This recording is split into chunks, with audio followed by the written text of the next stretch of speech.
আসসালামু আলাইকুম। সকাল ৯টা বেজে ৩০ মিনিট। আজ বুধবার। বাংলাদেশ বেতার কক্সবাজার স্থানীয় খবরে স্বাগত জানাচ্ছি রোজিনা আক্তার রোজি। কক্সবাজার জেলায় ডেঙ্গু রোগীর সংখ্যা ১,০০০ ছাড়িয়েছে। পাশাপাশি বাড়ছে হামের প্রকোপ। ডেঙ্গুতে জেলায় কোনো মৃত্যু না হলেও হাম উপসর্গ নিয়ে মৃত্যু হয়েছে ১৮ জনের। সদর হাসপাতালে প্রায় প্রতিদিনই ডেঙ্গু ও হামে আক্রান্ত হয়ে নতুন নতুন রোগী ভর্তি হচ্ছে। হামের মতো ডেঙ্গু আক্রান্তদের জন্য সর্বোচ্চ চিকিৎসা প্রদানের চেষ্টা চলছে বলে জানিয়েছেন সংশ্লিষ্টরা। কক্সবাজার সিভিল সার্জন কার্যালয়ের তথ্য মতে এবছর ১ জানুয়ারি থেকে গতকাল বিকেল ৫টা পর্যন্ত ডেঙ্গুতে আক্রান্ত হয়েছে ১,০৭৫ জন। গতকাল বিকেল ৫টা পর্যন্ত গত ২৪ ঘন্টায় নতুন করে হামে আক্রান্ত হয়ে হাসপাতালে ভর্তি হয়েছে ২৫ শিশু ও হাসপাতালে ভর্তি ছিল ৬০ জন এবং ডেঙ্গুতে আক্রান্ত হয়ে ভর্তি হয়েছে ১৩ জন এবং ভর্তি ছিল ৩১ জন। এবছর জানুয়ারি থেকে মঙ্গলবার পর্যন্ত হামে আক্রান্ত হয়েছে ৪,৯৬২ জন। মহেশখালীতে আরও একটি ভাসমান তরলীকৃত প্রাকৃতিক গ্যাস সংরক্ষণ ও পুনঃগ্যাসীকরণ টার্মিনাল স্থাপনের অনুমোদন দিয়েছে সরকার। মঙ্গলবার সচিবালয়ে অর্থমন্ত্রী আমির খসরু মাহমুদ চৌধুরীর সভাপতিত্বে অনুষ্ঠিত অর্থনৈতিক বিষয় সংক্রান্ত মন্ত্রিসভা কমিটির বৈঠকে এ অনুমোদন দেওয়া হয়। জানা গেছে, জ্বালানি ও খনিজ সম্পদ বিভাগের উত্থাপিত প্রস্তাব অনুযায়ী মহেশখালীর কুতুবজম ইউনিয়নে ভাসমান তরলীকৃত প্রাকৃতিক গ্যাস সংরক্ষণ ও পুনঃগ্যাসীকরণ টার্মিনাল স্থাপনের লক্ষ্যে China national energy engineering and construction company লিমিটেডের প্রস্তাবটি সরকারি ক্রয় আইন অনুযায়ী প্রক্রিয়াকরণের জন্য নীতিগত সিদ্ধান্ত হয়েছে। কমিটির সুপারিশ অনুযায়ী এ প্রস্তাব বাস্তবায়নের মাধ্যমে G2G কাঠামোর আওতায় প্রকল্পটির পরবর্তী কার্যক্রম এগিয়ে নেওয়া হবে।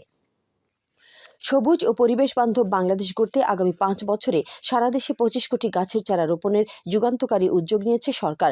জলবায়ু পরিবর্তন মোকাবেলা এবং পরিবেশের ভারসাম্য রক্ষায় এই বিশাল কর্মযজ্ঞ পরিচালনা করছে পরিবেশ, বন ও জলবায়ু পরিবর্তন মন্ত্রণালয়। এর অংশ হিসেবে রামুতে ৩ শিক্ষা প্রতিষ্ঠানের হাজারো শিক্ষার্থী পেয়েছে বনজ, ফলজ ও ঔষধি গাছের চারা। গতকাল উপজেলার চাকমারকুল জারালতুরি উচ্চ বিদ্যালয়, জোয়ারিয়ানালা HF সাচি উচ্চ বিদ্যালয় এবং রশিদনগর নাদেরুজ্জামান উচ্চ বিদ্যালয়ের শিক্ষার্থীদের হাতে গাছের চারা তুলে দেন সংসদ সদস্য লুৎফুর রহমান কাজল। উখিয়ার কোটবাজার সংলগ্ন ডাক্তার রফিক জাহান মাহমুদ বালিকা বিদ্যালয় এবং ব্যারিস্টার জিআর মাহমুদ প্রাথমিক বিদ্যালয় পরিদর্শন করেছেন উখিয়া টেকনাফ আসনের সংসদ সদস্য শাহজাহান চৌধুরী। গতকাল পরিদর্শন শেষে শিক্ষক, শিক্ষার্থী ও অভিভাবকদের সাথে মতবিনিময় করেন তিনি। এ সময় শিক্ষা প্রতিষ্ঠান দুটির শিক্ষা কার্যক্রম পরিচালনার লক্ষ্যে নতুন একাডেমিক ভবন নির্মাণের জন্য ১,৫৫,০০,০০০ টাকা বরাদ্দ প্রদান করেন। কুতুবদিয়ায় নজরুল বর্ষ উপলক্ষে আলোচনা সভা ও সাংস্কৃতিক অনুষ্ঠানের আয়োজন করেছে উপজেলা প্রশাসন। গতকাল উপজেলা পরিষদ হলরুমে উপজেলা নির্বাহী কর্মকর্তা মোহাম্মদ মিজানুর রহমানের সভাপতিত্বে আলোচনায় অংশ নেন সহকারী কমিশনার ভূমি মোহাম্মদ সাকিবুল আলম সহ অন্যান্যরা। এ সময় জাতীয় কবি কাজী নজরুল ইসলামের সাহিত্যকর্ম নিয়ে আলোচনা করা হয়। এর আগে অফিসার্স ক্লাবে বিভিন্ন শিক্ষা প্রতিষ্ঠানের শিক্ষার্থীদের অংশগ্রহণে নজরুল সঙ্গীত, কবিতা আবৃত্তি ও নৃত্য প্রতিযোগিতা অনুষ্ঠিত হয়। পরে বিজয়ীদের মাঝে পুরস্কার বিতরণ করা হয়। মাতামুহুরী উপজেলার বদরখালী ইউনিয়নে আইন শৃঙ্খলা বিষয়ক মতবিনিময় সভা অনুষ্ঠিত হয়েছে। মঙ্গলবার বদরখালী সমবায় কৃষি ও উপনিবেশ সমিতি এবং বদরখালী ইউনিয়ন পরিষদের যৌথ উদ্যোগে মতবিনিময় সভার আয়োজন করা হয়। এতে প্রধান অতিথি ছিলেন police super ANM Sajidur Rahman. সভায় আইন শৃঙ্খলা পরিস্থিতির সার্বিক উন্নয়ন, মাদক, সন্ত্রাস, কিশোর গ্যাং, চুরি ডাকাতি প্রতিরোধ, সামাজিক সম্প্রীতি বজায় রাখা এবং জনগণের সঙ্গে পুলিশের সমন্বয় আরও জোরদারের বিষয়ে আলোচনা করা হয়। উপজেলা স্বাস্থ্য কমপ্লেক্সে প্রসূতি মায়েদের স্বাভাবিক ডেলিভারির সংখ্যা বাড়ছে। সরকারি হাসপাতালে প্রসূতি ও নবজাতকের মৃত্যুর ঝুঁকি কমাতে সচেতনতামূলক কার্যক্রম গ্রহণের ফলে সাধারণ মানুষ এখন ক্লিনিকে সিজারের বদলে উপজেলা হাসপাতালেই আস্থা রাখছেন। গত ২৪ ঘন্টায় কুতুবদিয়া উপজেলা স্বাস্থ্য কমপ্লেক্সে 7টি সফল নর্মাল ডেলিভারি সম্পন্ন হয়েছে। এতে মা ও নবজাতক সবাই সুস্থ রয়েছে বলে জানিয়েছেন সংশ্লিষ্ট চিকিৎসকরা। উপজেলা স্বাস্থ্য পরিবার পরিকল্পনা কর্মকর্তা ডক্টর গোলাম মারুফ জানান, দক্ষ চিকিৎসক ও মিডওয়াইফদের তত্ত্বাবধানে নিরাপদ পরিবেশে এসব ডেলিভারি সম্পন্ন হয়।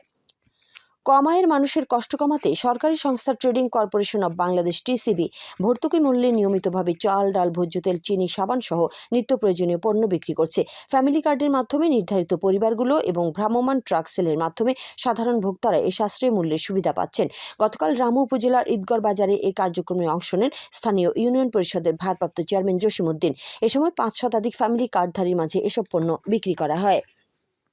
এদিকে রামুতে ফ্যামিলি কার্ড কর্মসূচির তথ্য সংগ্রহকারী ও সুপারভাইজার পদে আবেদনকারীদের মৌখিক পরীক্ষা আজ উপজেলা পরিষদের বাকখালী অডিটোরিয়ামে অনুষ্ঠিত হবে।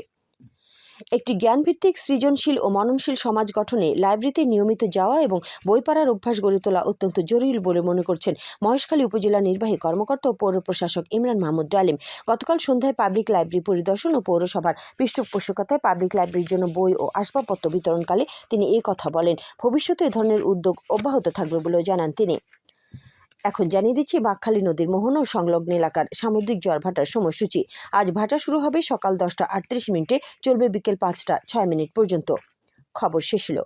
আমাদের পরবর্তী খবর প্রচারিত হবে আজ দুপুর 2:30।